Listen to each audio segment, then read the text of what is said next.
So the final argument, fourth. Hume's fourth and final argument is rather more complicated than the first three, which are easy enough to grasp, he says.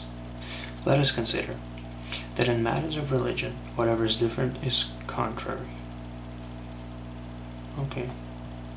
And that it is impossible for religions of ancient Rome, of Turkey, of Siam, and of China, should all of them be established on any solid foundation.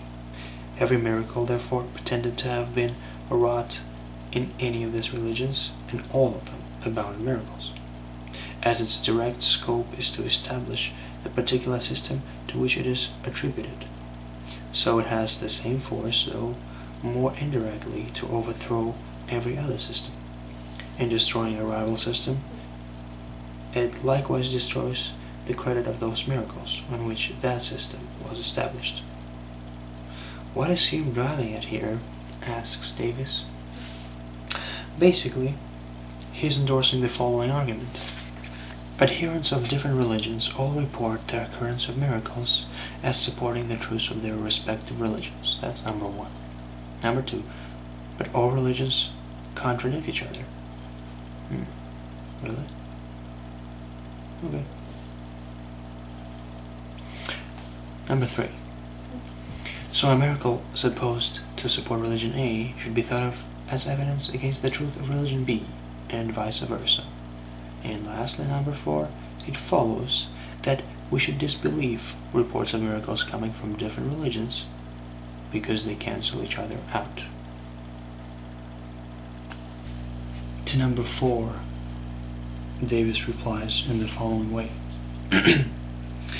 We might reply that there still remains Hume's point about reports of miracles coming from different religions. But here again, Hume is moving too fast. In his own day, it was widely assumed that miracles reported in the New Testament established the truth of Christianity and the absolute falsehood of all other religions. But why should we assume that if we have reports of miracles from, for example, a Christian and a Hindu? Both reports cannot relate what actually occurred. Hume assumes the following principle. If a Christian miracle occurs, that is evidence against the truth of Hinduism. And if a Hindu miracle occurs, that is evidence against the truth of Christianity. But this principle is false. Simple as that. For, as Richard Swinburne notes, evidence for a miracle wrought in one religion is only evidence against the occurrence of a miracle wrought in another religion if the two miracles, if they occurred, would be evidence for propositions of the two religious systems incompatible with each other. According to Hume, when two religions claim mutually exclusive revelations, it is not possible for both of them to be well evidenced by the way they report their associated miracles. Well, that observation is correct, but it does not entail that all reports of miracles are undermined by the fact that different religions report miracles. So we've seen 4 arguments from Hume against the miracles occurring. First being that there's not enough intelligent and reputable people who would report a miracle. Also the second being that